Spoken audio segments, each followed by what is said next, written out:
Alright, yes, welcome back to another review.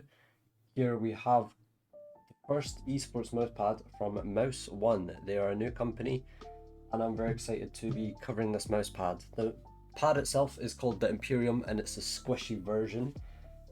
So let's get straight into it, but before we do, this mousepad was sent to me by MouseOne, but I'll be completely honest, it won't change my views or opinions on the mousepad. So first, let's talk about some specs of the pad. It's very important. So the base itself is using a pour-on base, and it's they call it the squishy, and that's why it's a squishy version. It's super soft. This pad is very soft. It's like X soft levels, very thin, extremely soft pad, very comfortable. But it can cause some issues. We'll talk about that later with like dot skates. But it is a control pad. It's a control surface with high amounts of static and dynamic friction. So the size itself is 50 by 40, so it's kind of like a, I wouldn't say weird size, but it's a unique sizing. I've not come across many 50 by 40 mouse pads, but the size is nice. I would say for what it's marketed as, control pad for tactical shooters and tactical FPS games, it works well. The size, I don't have any issues with it. I do like the space horizontally that you get with it. It feels very nice in use. So the pad itself is very targeted and marketed for tactical FPS games and competitive esport games. This is what they want. Many like CS2, Valorant, stuff like that. It's games like this that this pad is built for and what it's made for. And I would say it definitely ticks the boxes. The surface is very nice. It is a controlled surface and it feels very smooth to use. You can touch it and feel like a very fine texture, and that static friction on the micro movements, both like static and dynamic, but it feels very nice. The surface does feel great.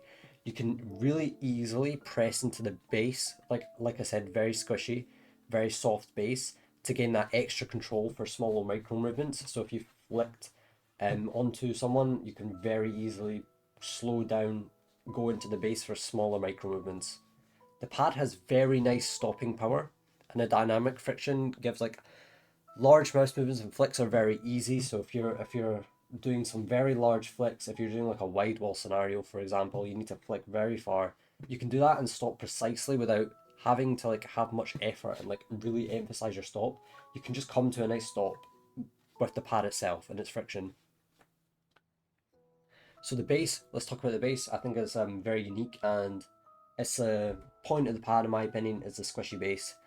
The base is very soft and it's nice for a control pad. As I said, you can press down into it to gain that extra level of control, but the base itself didn't stick very well to my desk at all. You can see here, I'm moving it very easily. It doesn't move often during use, but I can move it around. But you can do the trick of a little bit of water underneath the pad on the desk and that just gets rid of the issue. But I did want to point out you will need to do that because my desk especially, you can see this pad just keeps moving. But it wasn't a big issue like during my use, just a bit of water and it was fine. So the overall quality for this pad is great for an entry pad. The stitching is surface level. It's not below surface, but it is surface level and it doesn't interfere with gameplay at all. You can see there's no fraying on the pad, there's nothing, no issues with the stitching. And the pad is very thin and it creates a very comfortable use. I would say this pad is very comfortable for everything. I've just had it on my desk using it for my everyday use, what I need it to use. And I didn't have any issues like I would with some pads. This just felt nice on my skin and it felt great. Now let's talk a bit about the artwork. The artwork is very, you can see here it's stunning. It looks very nice and different from the market. It's not a pad that's following trends. It's not looking at the market saying, oh, this is selling well, this is what everyone's doing, let's make one of these. You can see here this is just gone its own way in a different artwork and a different design, and it's very strong in my opinion. It works well. It's very eye-catching. A lot of people, when I showed them this pad, they really liked the design and they liked the way it looked. It is nice to look at, and I think it will look very good on a lot of desks and setups. It's just a nice pad to look at. And as I said, it's very unique on the current market, which is a big plus in my opinion. If someone's trying something new, I think that's always great. So a bit about the packaging. The packaging was very like top tier in my opinion. It came flat packed in the flat box, and they also had two cards surrounding the pad itself, and that just kept the pad from any sort of damage that could have happened in delivery. It was great. The packaging was very safe and it was very nice. Overall, the strengths of this pad are very much control based stuff, very much TAC even like static clicking, dynamic micro clicking. You're going to get the best out of this pad. You can use it in other things, like you can use it for tracking reactive target switch, you can use it for games like Overwatch. That's not going to be its strongest point though. Its strongest point is definitely its control. So would I recommend this? Yes, I think for the price it is as well. It's good, it's great. It looks nice, the quality is good. Is there things they can improve on? Yes, I feel they could improve the base.